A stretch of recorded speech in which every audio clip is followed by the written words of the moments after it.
jechuun barbaada maal kun seera reediyooti ka saara ka turtaniif jechuudha. Ka ammaan tana keessumoota kiyya warra OMN akkuma dura jalqaba dubbadhetti dhugaa walii himanii ummata beeksisuun dhaaba OMNs jajjabeessa. Ummatas qalbii bohorsa. Ummata har'aan tana hamii dhagaye kanaan qalbiin bobboorooyte xaliilessa. Amma kana hamii deemu kana ajjeesuudhaaf dhugaa walii himuu barbaachisa. Kanaaf ammoo isin har'a asirratti qooda guddaa qabdan jedhee amana.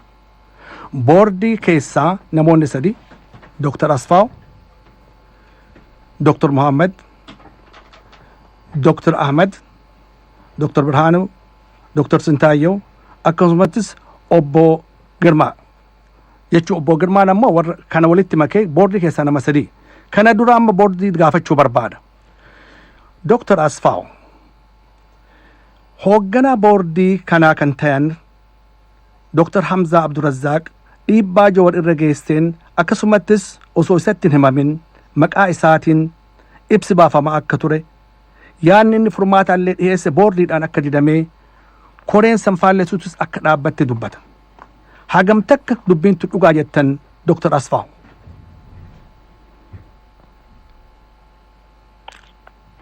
Hello? Hayyee, haloo na dhageessu? Dr. isin dhagaa.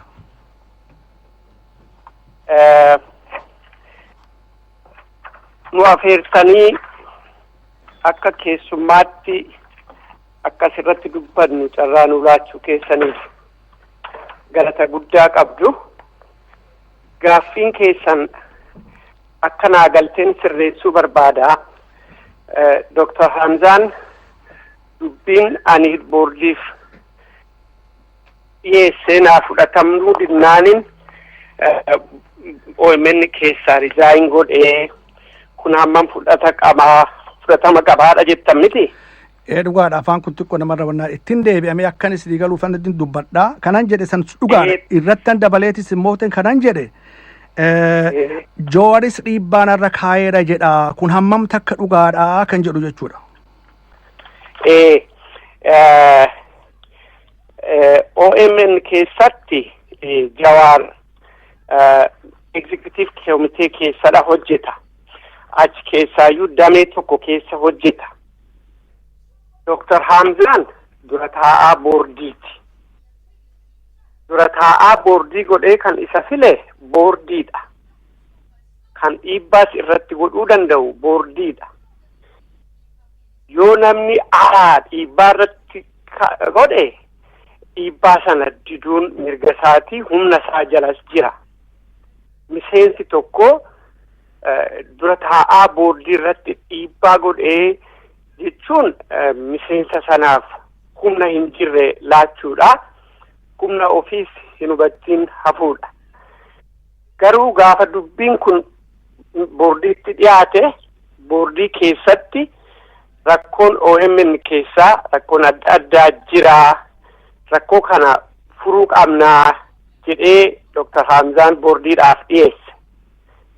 Yaada Dr. Hamzaan fudhate kana hundi keenya dhageenyee Dr. Hamzaa waliin boordiin unanimously hafuura hundaan dabarsine koree fillee koreen kun dubbii rakkoo jirtu qorattee akka boordiif dhiyeessitee booda akkaamiin rakkoo kana furraa kan jedhullee solushiniin isaa akka irratti marihatamu koreen akka filamtu yaada kana dhiyeessinee Dr. Hamzaan dura taa'aa tahee vootii godhee walgahii sana goggeesseen wajjiniin koreen sun filamte. Koreen sun kan filamte dura taa'ummaa Dr. Hamzaa jalatti otoo inni boordi chairmaanii tahee gaggeessuuti jechaadha. Kana ammoo koreen sun filamtee hojii torban lama keessatti riipoortii akka dhiyeessitu kanarratti walii galle. Akkuma jenne torban lama keessatti riipoortiin kun baheera amma. Kanaaf karaa dhiibbaa nam tokkoo akka dhiibbaattiin ilaalamu boordiin dhiibbaa dhufu hunda ofirraa qabee hojjechuu qaba malee dhiibbaa of laaffee harka laachuun dadhabbiidha kan itti gaafatamu isa jalaa dabe sanadha malee isa dabsuuf isa dhiibee dhufe sana miti jechaa kooti.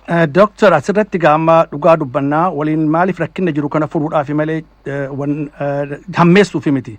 Rakkoo nam tokkoo hin jiru yoo jettan amma fakkeenyaaf kanaan dura dhugaa walitti himuufi gaama obbo Girmaanis akka dhiibbaan irra ture, Dr. Sintaayyoonis akka dhiibbaan Jawaar kun irra ture, achi booda sammootu namoonni achi keessaa bayanis akka dhiibbaan irra ture. Kana malees ammoo Dr. warri OMN kanaa wixinanii itti isin waaman akka Dr. Salamoon faa mee afachi nan fixa Dr. dhiifama akka isinii galuufi bara akka isinii galuufi. Sagalee keessan hin dhaga'u telefoona naa kennaa meen ciccita telefoon I think karaa biraa darbee hin dhagamu. Sagaleen kee dhagamu obbo Said. Sagaleen kee dhagamu. Ciccita direct line naa kennaa yookiin mee afachuu wanna maayikiraafoon kan ifirraa fuudhee dubbadha. Amma wasitti dhagama. Amman dhagama bareeda maayikii kanarraa na fakkaata. Okay. Kanarratti wanni jechuudha akka jettan gaa dhiibbaan hin jiru naa jetta Doctor. Kan jechaa jirru amma gaa dhugaa dubbannee qulqullinnaan waan kana hiikuudha wanni barbaadamu. Uummanni Oromoodhaa biyyarraa biyyatti isin dhagayaa jira ammaan kana isin hundumaayyuu anas. Maaliifi rakkoon nam tokko dhiibbaan kan jiru ta'uu mee Dr. Hamzaa haadhiisnu achi qabne haadhiifnu xalayaan isa maqaa isaan irratti mallatteessin maqaa kiyyaan bahee jechuu isaalleen irraanfatin Dr. Sintaayyoon kanaan dura rakkinni akka qabaateetiin kanaan isin warra boordii akka quba qabdan obbo Girmaanis waa'ee kana Jowaar wajjin rakkinni akka qabu namoonni achi bayanis akka gartee dhiibbaan Jowaar kun akka irra jiru akka immoo Dr. Salamoon warri OMN kana wixanan faa akka rakkinni kan akka qaban dubbatamee jira. Kana akkamitti dhiibbaan akkanaan jiru jettan Doctor? Ani dhiibbaan yoo jiraate Dr. Hamzaan namni tokko namni miseensa tahe na dhiibe jedhee achi keessaa rizaayin gochuun irra hin jiruun jedhe. Waa'ee dhiibbaatti akka kophaatti of danda'ee akkan sii deebisu yoo na gaafatte isa kophaatti na deeman kan hin deebisna kan karaa Jawaar jiru. Kan ati na gaafatte kan Dr. Hamzaati. Karaa Dr. Hamzaa yoo laalte miseensi tokko gajjallaadhaan dhiibe jedhee waan solutionii itti haa barbaannu jennee immoo komitee itti dhaabne sanaa dhiisee baheen jedhee kun sirriidha waan inni itti dabale hin qabu waan inni irraa kaase hin qabu.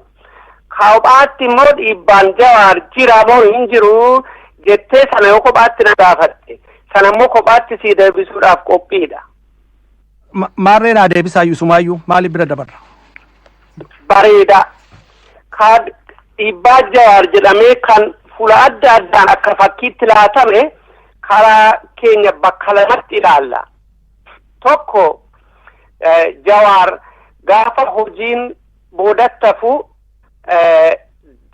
yoo dadhabbiin jiraate poor performansiin yoo jiraate yoo immoo waa tokko hin dalagamiin hafa jedhee sodaate sodaa sanaaf baay'ee muddamee cinqamee interfiir godha. Kuni waan qabatamaadhaan argamedha. Kana bira geenyeerraa kuni akka dhiibbaatti fudhatamaa language maateriidha. Ammoo hojii baay'ee akka jaallattu hojii kana OMN'if akka hedduu hirriba dhabuu kana warruma nuti interview goonetti nutti hime kun karaa fuula tokko ilaalama. Kun immoo karaa performansiiti.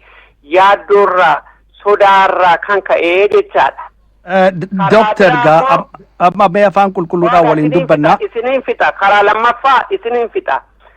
lammaffaa karaa executive dhiibbaa godhaa executive committee personally irratti interfere godhaa murtee isaan akka executive committeetti silaa murteessuu malan keessa seenee hojii isaa malee waan tokko hojjetaa kan jedhudha. Karaa kana rakkoon adda addaa jirti kan rakkoo kana complicate godhu baay'ee namoonni hedduun warri beesee laatanis miseensonni hundi akka fuula OMN'tti kan ilaalan Jawaariini kan bilbilanii quunnaman Jawaariini. Jawaar sana dabarsee laachuudhaaf dadhabbiin tokko akkuma jirutti ni jira ufuma isaa deebii laachuun inni malti.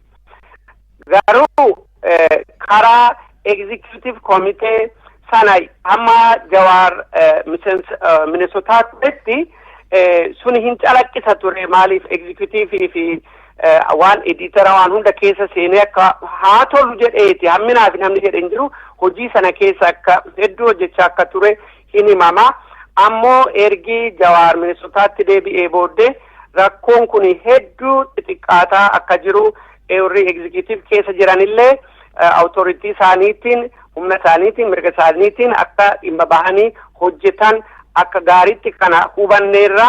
Ammoo wanti kun in general kan dhufu dhaabni kun dhaaba haaraa ijaa ta'e akkaataan itti dhaabbate ulee tokkorraa waan ka'eef gara fuulduraatti miilla babal'isnee duka babal'isnee diriirsee akkamitti OMN ijaaraa kan jedhu irratti Jawaaris nuti OMN boordiinis hundi keenya walii galleera. Itti dhufna Dr. Maaseetanii yeroo qabnu keessatti gaggabaabsinee deemna waa hedduutu qunnurra jira waan warra bulchaatis bulchaan gaafadha. Ammas sagaleen keenya ciccita Obbo Said. Okay, akkas taate maaliif amma gaggabaabsinee sa'a qusachuun nurra jira waan godhuu qabnu maaltu isiniif fakkaate gaggabaabsitanii nu deebistan gara bulchaatiin dhufus waan bulchaa gaafannaa waan hundumaa waan gara maallaqaatis gaafachuuf deemna. Dr. Sumarrattiin deebi'a. Mee amma murtii keessan ammaan tan eega istuudiyoo seeneen argee murtii koreen qormaataa kun baase jira.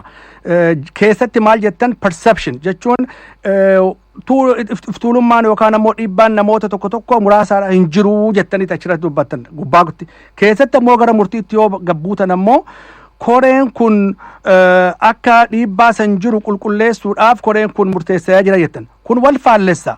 Akkamitti kana jettan maaliif ummata sammootu rakkinna kana qabu ka qabeenya kanaan ummata kana hirmaachisu ummata maal hirmaachisinaa? Perceptionii duwwaadha jennee lafan keenya yoo irra deebitee ilaalte akka tokkoffaatti kan fudhatame waa'uma interventionii amma haasofnu kanadha. Namoonni tokko yookiin Jawaar achi keessaa waan qooda qabu. Qooda sana yoo sirriitti ilaalte akkuma amma sirriitti sitti hime bakka lamatti ilaalle tokko karaa operationiti. Dadhabbii jira keessa hojii keessas baay'ee keessa seenaa kan jedhudha. Lammaffaani executive keessa waan hurta isatu qooda qabaa kan nama qacarsiisu isaa kan executive decision keessa humna baay'ee fudhatee hojii isaatti ol hojjetaa kan jedhamudha. Sanaaf warri executive keessa jiran unumatu murtee fudhataa namatu akkas itti fakkaata malee kuni hojii keenya kan qaxarus uni kan ari'es uni jedhanii himan. Jarri lamaan kan akkas jedhan perceptionii dhaga kan ni hafeechaadha. Rakkoon sun isa qaxarus isa qaxaramis gidduu hin jiru taanaan evidensii kan irratti argannee kan fiixaan baafne kan Jawaar operationii isaa yoo dadhabu yoo sodaan jiraatu achi keessa akka qooda fudhachuunsaa waan jirudha. Suni perceptionii miti. Kanatu fuula lamaan lafa taa'e isa tokkoffaa keessa akka hiikaatti gajjalaatti nati jettees lamaanuu perceptionis haa ta'u dhugaas haa ta'u rakkoon jira rakkoon kuni hiikamuu qabaadha jenna. Gaarii Dooktar kanarratti amma gaafii boodaa isin dhiyeessee gara warra boordii kaanitti tarkaanfadhaa maaliif isin ammoo warra koree qormaataa kana keessa akka jirtantu maqaan himama. Kanaaf dhugumatti amma koreen kun biyya kam keessatti koreen tokko balleessaa ofiif keessa deebi'ee qorata jettaniiti yaaddan akkamta akka walaba ta'eetiin qorachuu danda'a jettaniiti amma murtii kana kennitan isin. Gaaffiin ati amma gaafatte koreen kuni akka waan conflict of interestitti qabaattee maaliif of qoratti kan jedhu natti fakkaata sirriidha. Maal gaa isin hin galleessi afaan akkasuma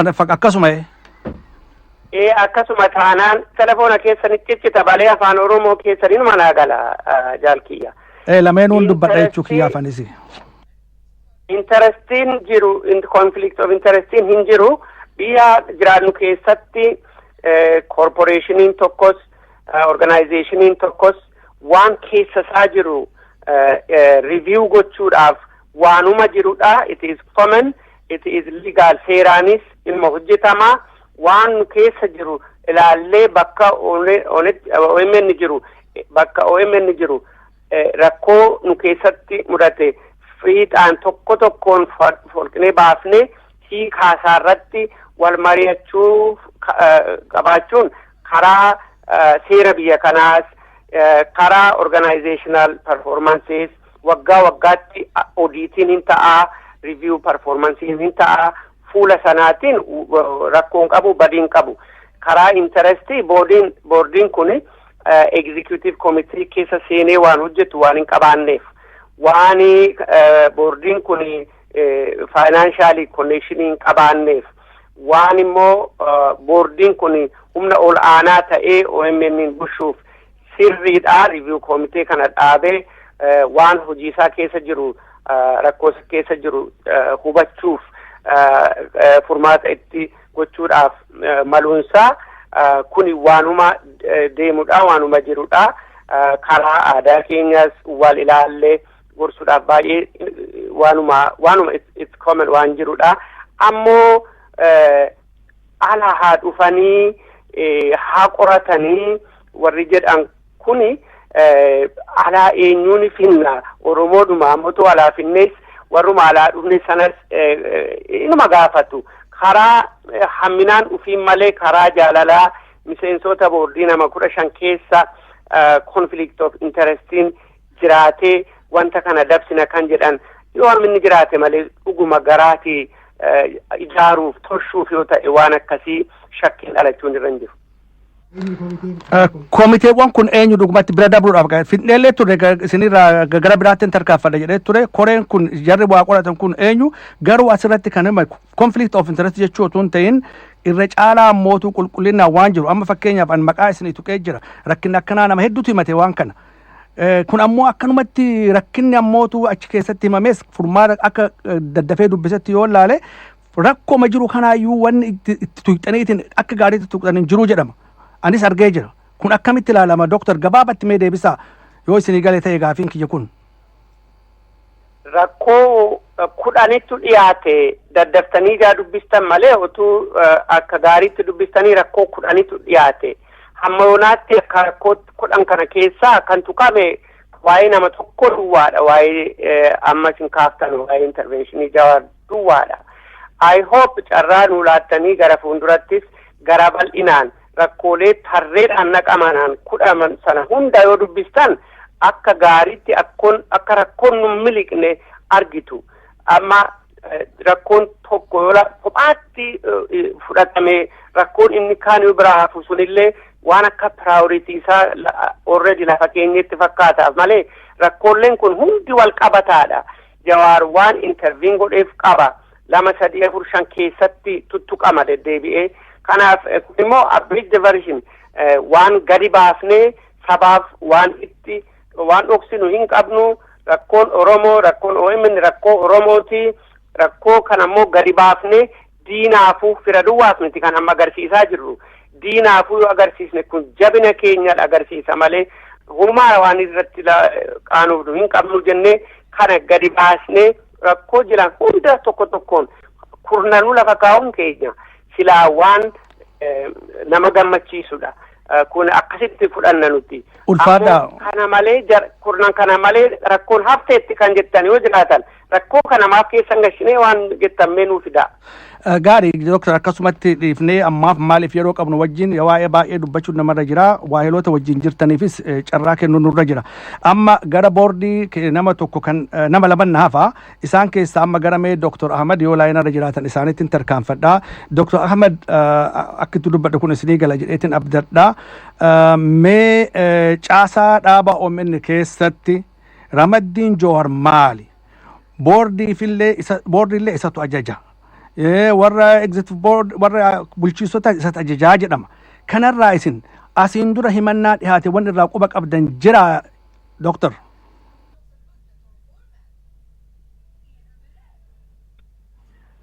Gaaffiin kun anaa fi moo Dr. Muhammadii fi sagalee Dr. Ahmad yoo jiraatan Dr. Ahmad illee jiran jennee abdanna.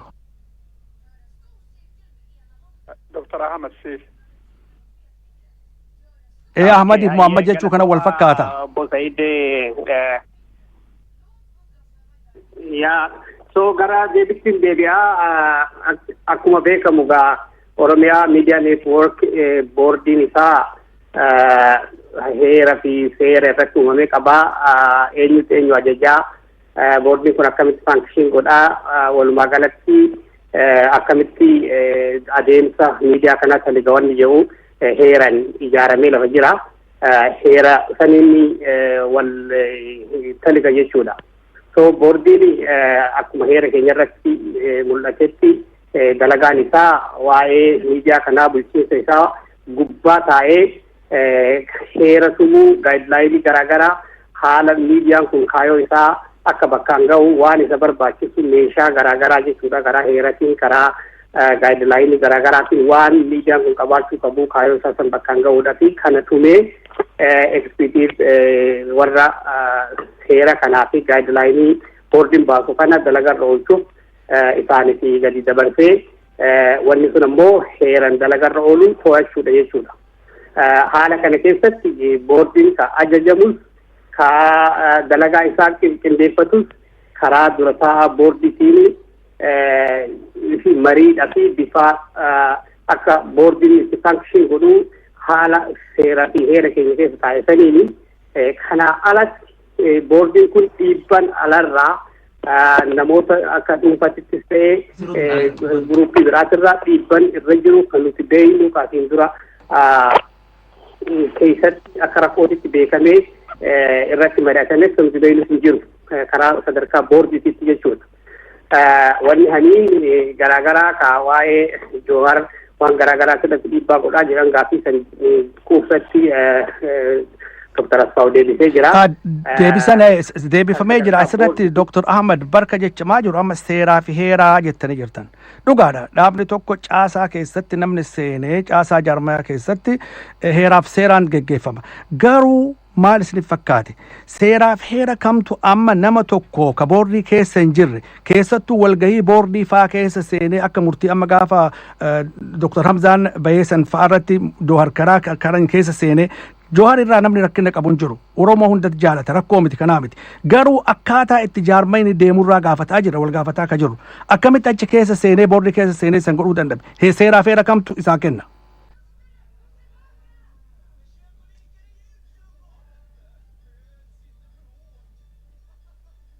Injirtan si'a.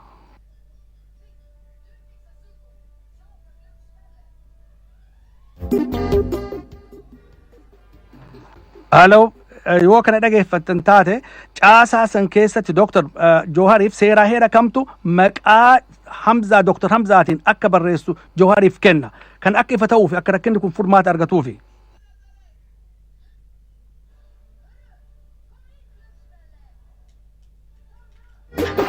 Isin martuun jirtan na fakkaata mee laayinni kun yoo deebi'e ilaalla.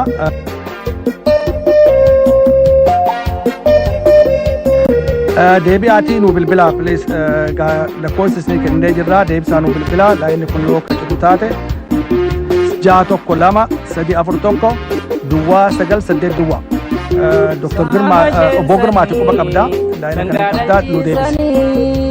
Akaba kabu hadireta ushiranu kamsani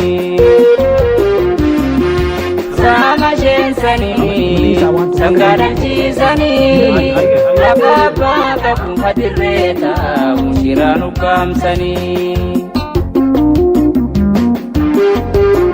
Okay. Ya, kita masih jalan dulu.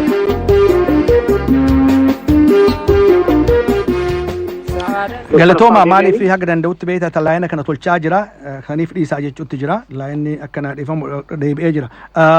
Obbo Girmaa deebitanii? Deebineerra nu jalaa cite laayin dhiifama. Anis battattaaf matti jira walitti deebisuudhaaf ulfaadha maaliif teeknikileen yeroo tokko rakkoodha namni nu dhageeffatus akka nu hoffolchuu gaafanna akka dhiifama nu godhu jechuudha. Dr. Ahmad garuma keessan deebi'ee maaliif seeraaf heeraatu hojjetamaa jettanii jettan? Caasaa fi caasaa dhaabaa keessatti heeraaf seera kamtu maqaa Dr. Hamzaatiin akka ibsa Jawahar baasu isaaf kenna. Kun waan seeraa dubbataa jirraa beektanii mee maal isiniif fakkaata?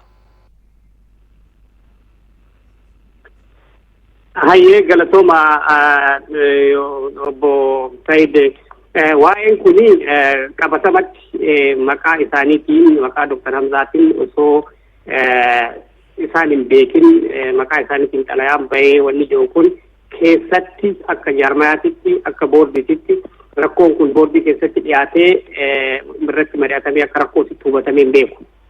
Amma yeroo Dr. Hamzaan gabbahee waan kana dubbatu dhageenye malee wanni kun asiin dura caasaa keessatti jechuudha karaa boordiititti walgahii tokko irratti illee rakkoon kun akka rakkootitti dhiyaatee irratti mari'atamee hin beeku.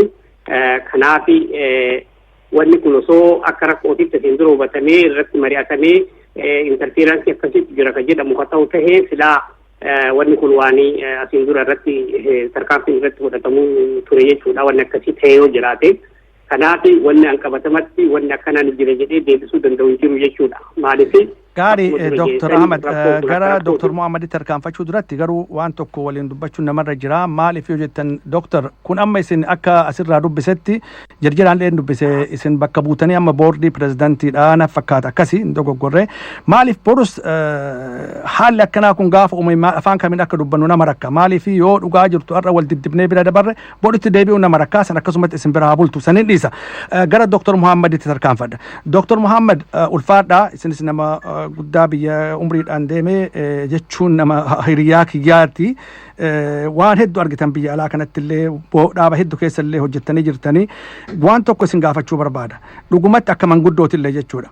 Yoo amma Dr. Hamzaan dhiibbaan narra gahee jedhee bahu yoo ammallee bor ammoo akkuma dhaaba duriin beektan jechaaf jedhe Dr. wal quba qabnaa isin nama guddaadha. Waan nama hedduu beeku muuxannoo guddaa nama qabu bor ka biraattu ammallee keessa luqqa'ee ba'a. Gaafa san boo'icha dhufa. Kan akka hin taane dubbii olaantummaa tana daddaffitti furmaata argamsiiftanii qulqulleessitanii boordiin qulqullaawee bulchiinsi qulqullaawee gaazexeessonis qulqullaawanii hojiin OMN kun kan uummanni Oromoo bal'inaan eeggatu akka saffisu maal godhu yoo gootanii wayyu maaliif wal dhodhoysinamee maal jettan kanarratti? Obbo Said hedduu galatoome an akkaan beekutti kana galtutti waa takkallee wanni wal dhoysinu jiraachuun qabdu nuti interesting keenya keessanis cuftunuuhu Oromiyaa miidiyaa neetworkiin kun jabaatee sagalee ummata keenyaa tahee akka jiraatu kan barbaannu tanaa jecha waa takkallee wanni wal dhoysinu hin jirtu. Dhaaba kana keessatti rakkoon jirti ni jirti. Dhaabni tokko ka haaree dhiisi ka risoorsii hin qabne risoorsii maallaqaa manpower kan qabne ka biraatu ka risoorsii cimaa qabu ka haaree yoggayyuu problemni keessa dhalachuu danda'a. Personality clash ta'uu dandeessi. Ego clash ta'uu dandeessi. Waa meeqaa jiraachuu danda'a. Problemni maa dhalataa miti akkamitti solve godhuu barbaachisa. Obboleessi kiyya waa takkaan sitti himuu barbaada beekta galgala omniin inaugureetir ta'e gaafa yooniin guyyaa yaadadhe maarchi fariis yogguu ta'e galgala san namni tokko London irraa naa bilbilee eeggudumaan naa bilbilee maal wanni amma eegalamuu deemu namuma tokko kontirool godhaa ja'anii haasawanii maal si fakkaatti naan jedhe maal jechuu kiyyagaa eega gaafa sanirraa eegalee dubbiin tun dhaaba kana ka doomineet godhu Jowaari namni gamaa gamanarraa ni haasawa. An hanqaan beekutti boordii keessatti executive committee keessatti roolii isaan keessa jira. Boordii keessatti gaafa inni dictate nu godhe wallahi hin beeku. Dhugumaan isin hin jaabeeta. As a board yoo Jowaar lafaa ka'ee dictating isin godha jee nuti akka boorditti hin jirru jechuu huyi. Tana dhugaan jirtu tana ammoo durarraa eegalee akkumaan sin jee galgala dura inni ka'eessanirraa nama tokko doomineet godha. Dubbiin sun kaateeti beeytaa gizee takka takka dubbiin takka lafaa kaateeti umrii fi lubbuu fi baaftee developpi gooti akkasi developpi gooti.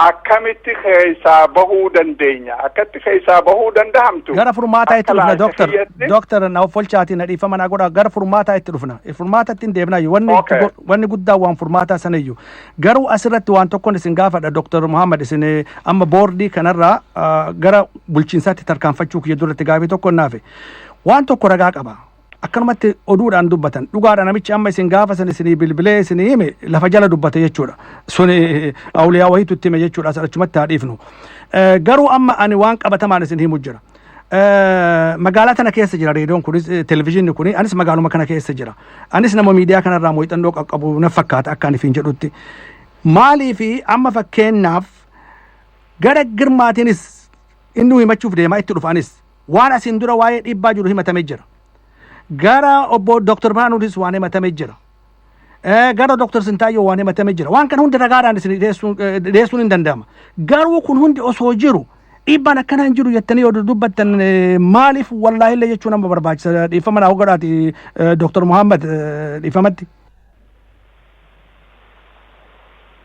Boordii keessatti akkamma isin jettan kanatti akka namni jirutti boordii ka deemuun jooharii ka ajaju jooharii sun dhugaa miti dhugumaan sin jaabar dhugaa miti ajaja isaa takkaa guyyaa tokko dhagaheen beeku personaali waan mataa kiyyarraa si himaame akka obboleessatti joohar dhaaba kana keessatti gamaa gamanatti mul'ata ni mul'ata gamaa gamanatti dominate godhee mul'ata fakkaatti definitely waan akkasiisan boordii ammoo waan boordiin gootu hojjaa isii interfere godhee kanarra dubbadha kanarratti hin dubbatina kana godha takkaa waan akkasiisan hin dhageenye tanaaf si hima obboleessa kiyya. Gaarii Dr. Kanara caalaa sin qabu ulfaadhu galatoomii waan beekan walii himuun barbaachisaadha anillee wamma dhageensi gaafadhe gara amma obbo Girmaatti tarkaanfadha maaliif daddafnee yoo deemne malee sa'aatii namuu akka waa argatuu fi uummannis akka kanarraa waa argatu barbaanna dhugatti wanni guddaan kan barbaachisu waanuma ifa gatee beekuudhaafi obbo Girmaa na dhageessanaaf akkaataa itti si gaafadhus yoo siin galin irran sii deebi'a garuu mee akkasittan dubbachuuf yaala. Ati gaa hojii geggeessaa dhaaba kanaati. Aangoo fi itti gaafatama guddaa qabda. Kan jiraattu immoo akkuma namuu beekutti Meerilaand keessa. Dhaabbanni kun kan jiru immoo Minesootaa keessa. Hojiin kun OMN irratti dhiibbaan qabaatu jetta obbo Girmaa.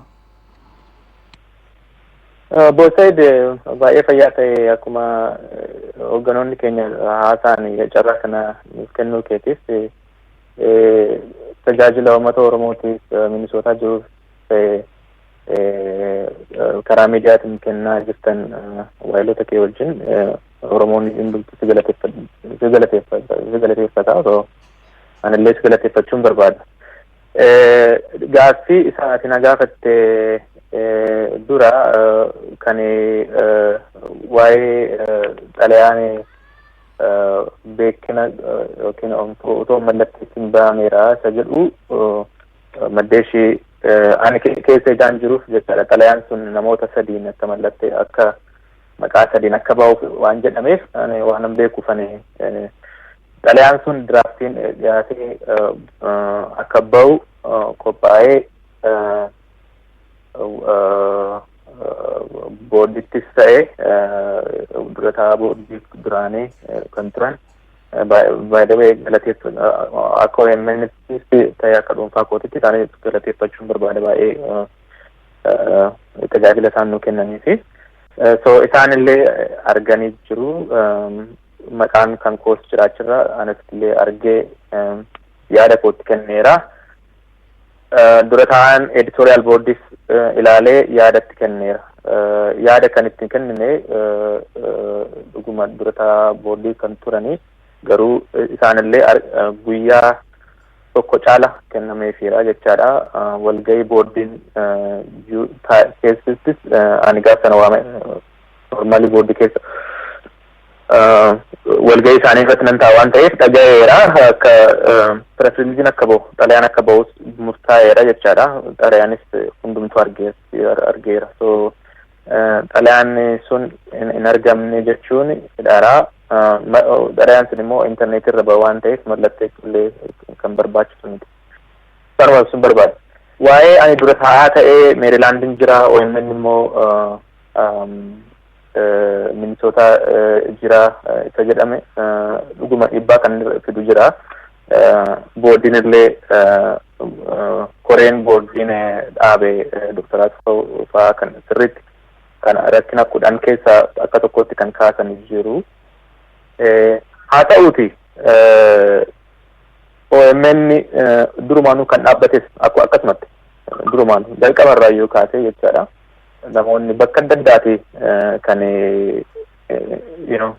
technology anis saanan dura taa'u by the way we are engineers IT engineers technology itti fayyadamneeti bu'aan technology OMN irraa qabu baay'eedha jetta so xalayaadhaan social networkiidhaan fayyadamneeti kan bu'uureessine jalqaba irraa kaafnee jechuukooti so isatti fayyadamneeti kan guyyaa guyyaadhaan karaa interneetis ta'e karaa bilbilaanis ta'e kan dhaabne fi ammas kan baay'ina isaa kan geessinu haa ta'u malee iddoo hojiin jirtu ta'anii gaggeessuun barbaachisaadha so dhiibbaan sun dhiyyootuma jiru sana jala ba'uuf irra darbuuf maal goone tokko ji'a sadiif naa jalqabamuuf obbo Jawaar asitti ramannee akka delegate goone jechaadha. He reports to the executive council around setting up durannaa ta'u jechaadha.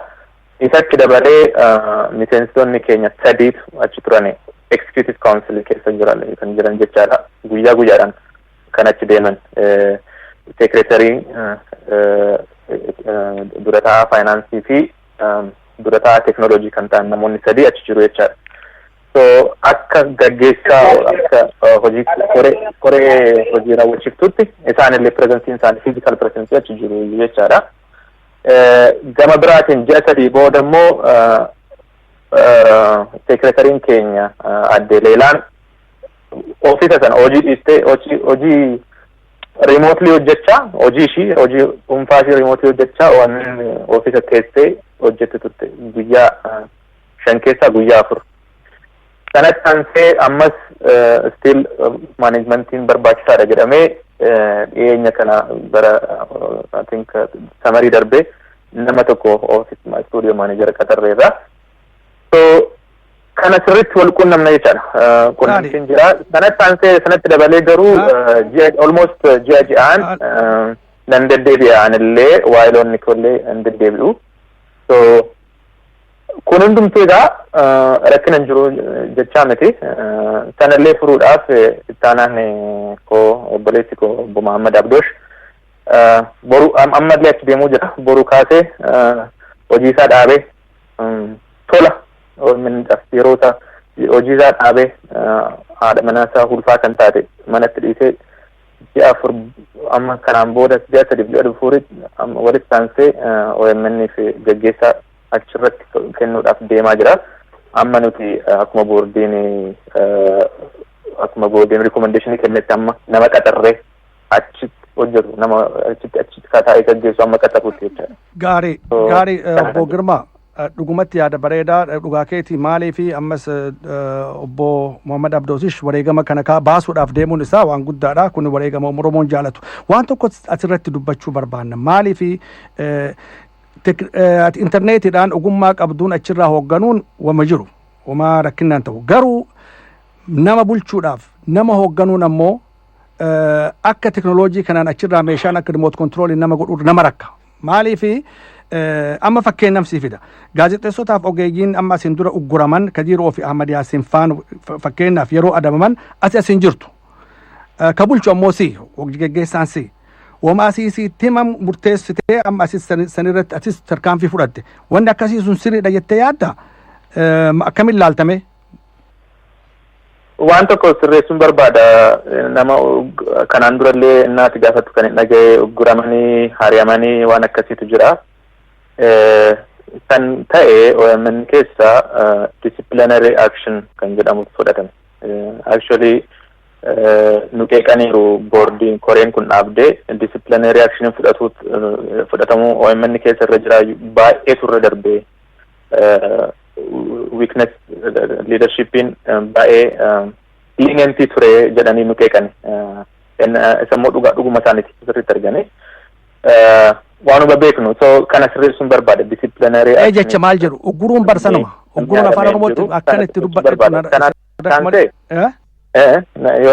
ugguruu jechuun bar waan tokko ugguruu kana akkamitti naannoo keessatti akka beekan ugguruu jechuun waan tokko hojiirraa dhaabsisuu jechuudha adabuu jechuudha kana akkanuma jedhe malee jechi jaris waanuma kanaan dura illee dhaga'ee fi haariyamanii waan akkasii waan dhaga'ee fi sanuma akka sabni keenya hubatuuf disciplinary action fudhatame.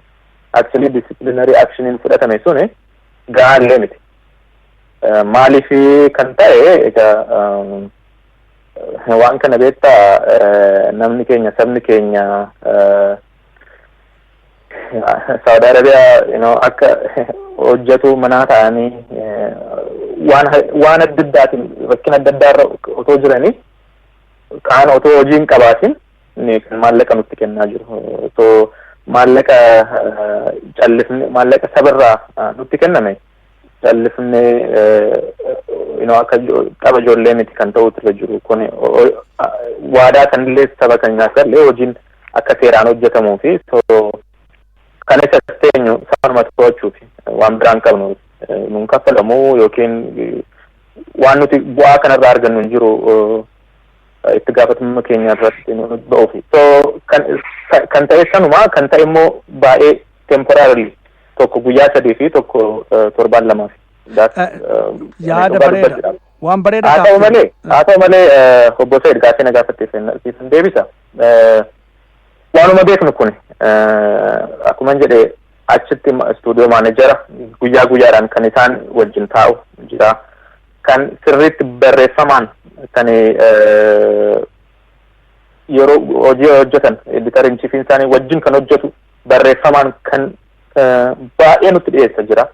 Okay, baay'ee jira. Kan qabatamaan qabnu boorditti illee kan dhiyeessan kan barbaachisaa yoo ta'e jecha.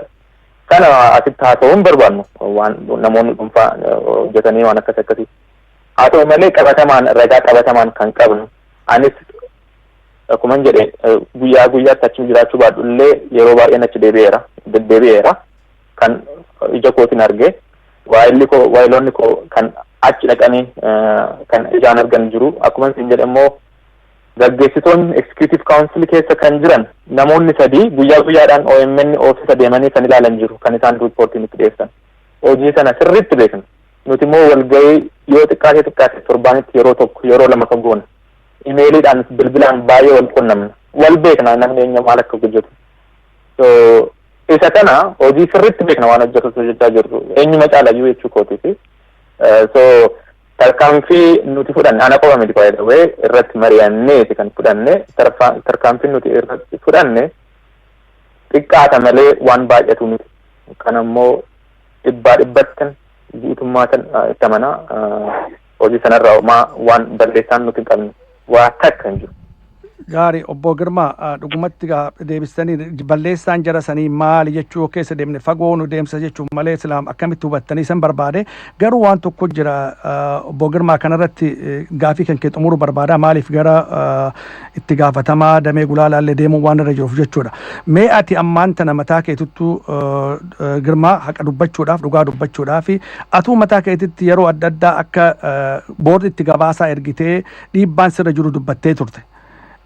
Kun ati amma dhiibbaa kana jalaa baateetiin akka gaariitti qulqullummaadhaan walaban hojjechaa jirta? Dhiifama jaanan kuuf miti. Jalqabaan gaaffinatti ta'a kan dhiibbaa narratti ta'ee jedhee boorditti dhiyeesse eessarraa argite nuti intarnaalii waan hojjennu keessatti eessarraa wanta akkasii argite kan jedhu gaaffinatti ta'a.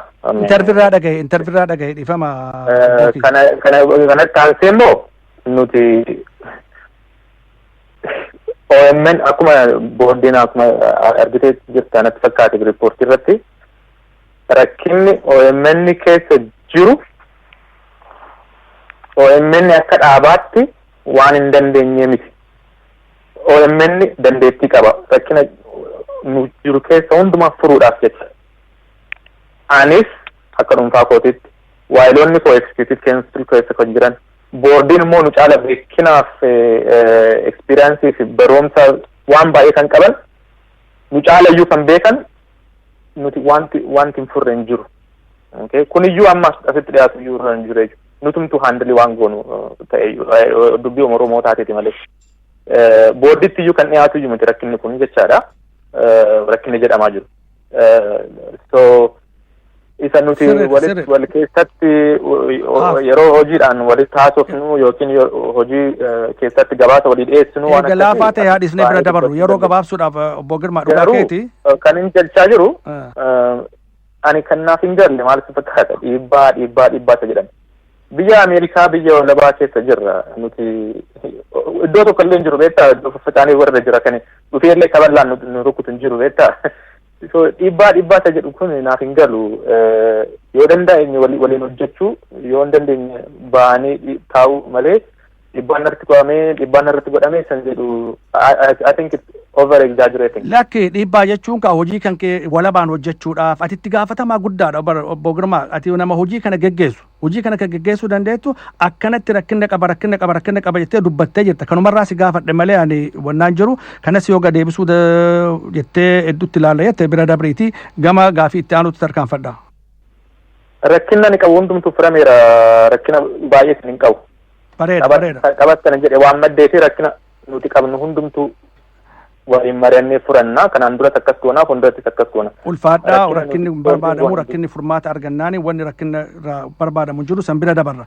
Amma itti aanee namoota lamaan hafaa garuu daqiiqaan qabu gabaabaa waan ta'eef isaan kanas keessummoota kana keessattuu itti gaafatamaa damee gulaalaadhaa editorial board kan ta'an Dr. Birhaanuun biyya fagoo jiranii dhugumattuu Dr. itti gaafatama guddaa akka qabdu immoo dhugumatti miidiyaa nama hojjetu waan taaneef hin beeyna. Austraaliyaa jiraattaati. Wayita hedduu immoo nu biratti guyyaa si biratti halkani. Yeroo ammoo si bira halkanii nu bira guyyaadha. Sa'aa fi biyyalleen waa hedduu addaan fagaannaa kuni hojii OMN sirrattis ba'aa guddaan taane Dr. Birhaanem.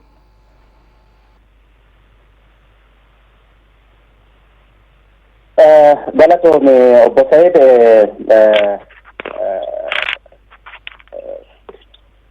dhugaadha.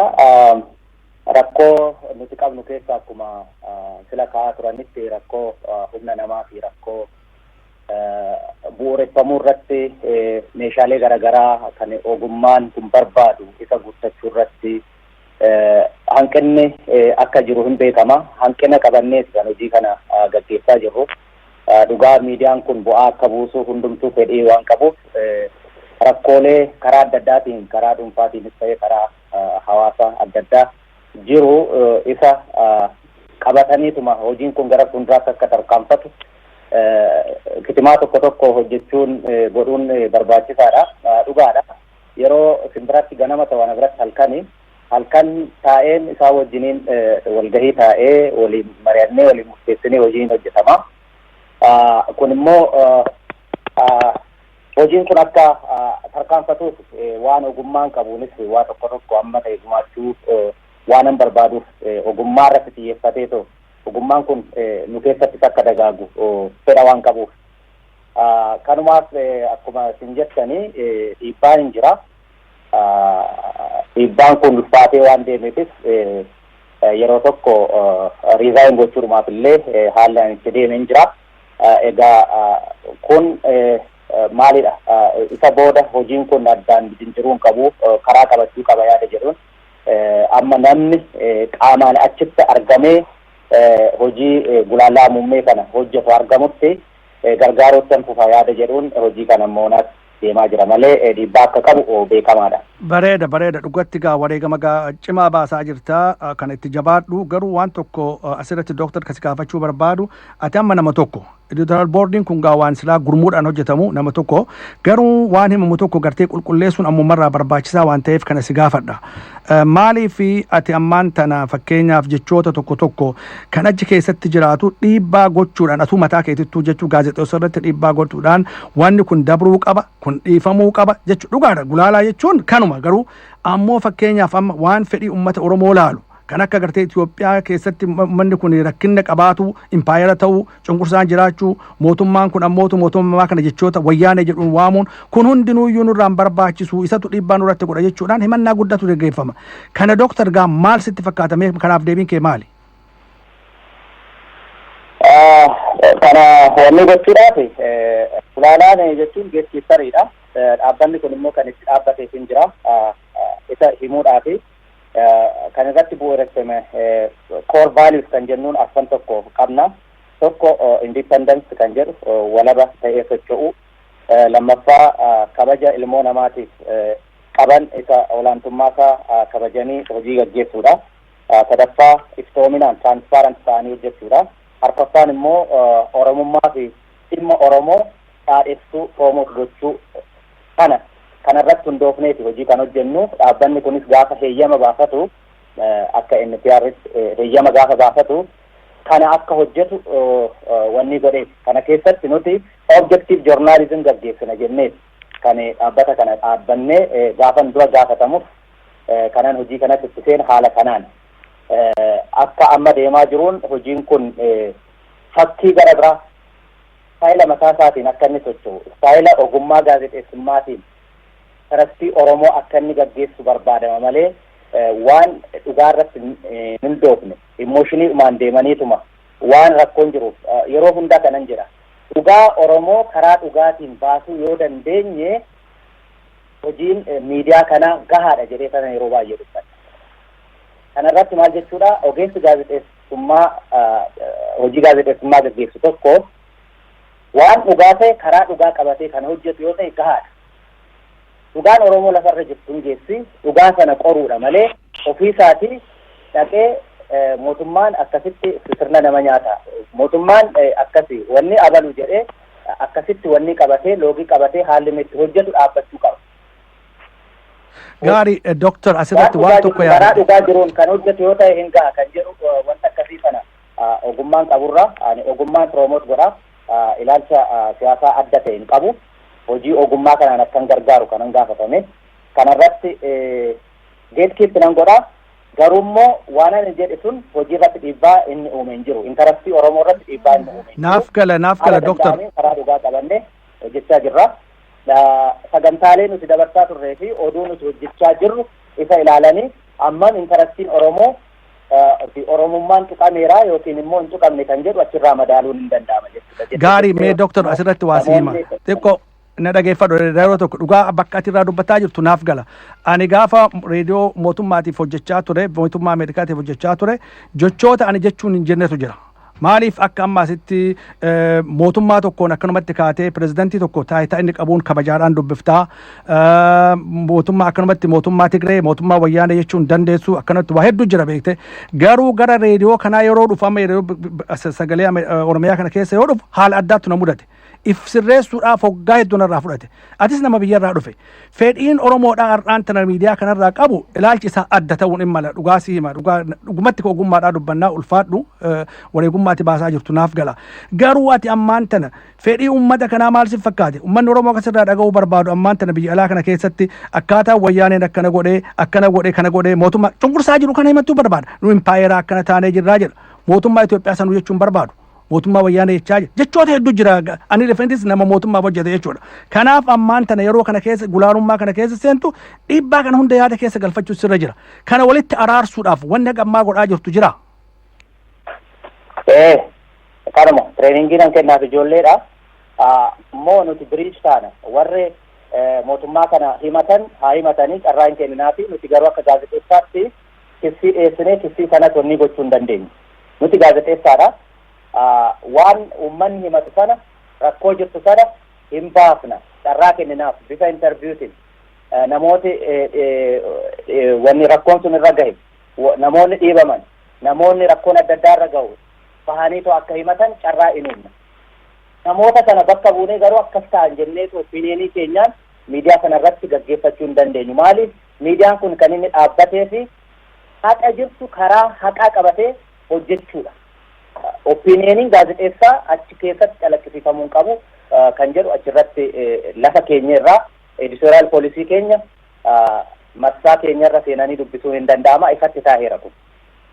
Bareeda Doktor dhugumatti waan naa deebiftee jirtaa gara tokkotti amma maaliif amma gara Doktor Sintaayyoo tarkaanfadha sa'aan qabnullee baay'ee xiqqaadha dhugumatti uummanni Oromoo waa hedduun dhaga'uu barbaada. Doktor Sintaayyoo OMN keessatti aangoo ati qabdu ifatti kan dhagaye ganamuma kana maaliif ani ka beeku gaafuma baniinsa OMN sansi arge saniif wal hin beenu wal beekuu dhabuun kun rakkinna kanaafin an ammaan tana taayitaa akka naa himametti taayitaa hawaasaa ka qabeenyaa kanaa uummata Jawhar wajjin tattaafattee bakka hundatti duula gumaan itti argatu gochuudha. Horii argamus baankii seensisuudha. Kanarratti mee hojii murteessaadha kun hunumaayyuu waan jabaadha. Maallaqni haga ammaatti baankii seenamee jira.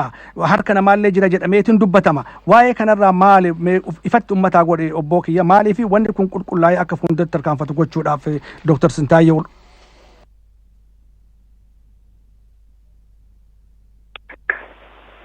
Gaaffii nagaa fatteef galatoomaa Obbo Sa'iid. Dhugaadha hedduun wal beekuu baannu garuu guyyaa tokko sitti bilbilee Atlaantaadha televezyiinii kun dhaabbatee guyyaa tokko sitti bilbilee Obbo Sa'iid mee akkamitti nu gargaaruu dandeessa jee si wajjin sa'a dheertuu haasa'uu kiyyallee ni yaadadhaatis waan irraa fudhatuun fakkaatu. Garuu immoo yeroo san ammaaf waan haalli itti isin gargaaruu danda'u jiru waan juunaa deebiste. Hojiin kiyya akkuma ati jettetti hojii gargaarsa uummataaf Oromiyaa miidiyaalee turte dhiyeessuudha. Kana keessaa akkuma nama gargaaru magaalaa adda addaatti koree ijaaruu gargaarsa buusanis hordofanii jala deemanii akka hojii kanaaf oolu godhuudha. Wanni ammaatti na gaafatte maallaqni bu'uuran baankii seenee ni jira jettee na gaafatte maallaqni Oromiyaa miidiyaa neetwoorkiidha. Baankii malee karaa biraatiin karaatti sochii tokkollee hin jiru. Gaafa dura jalqabamee bara jalqabee tireejaroota qabna, baank akkaawuntiidha qabna. Baank akkaawuntii Oromiyaa miidiyaa neetwoorkiidha.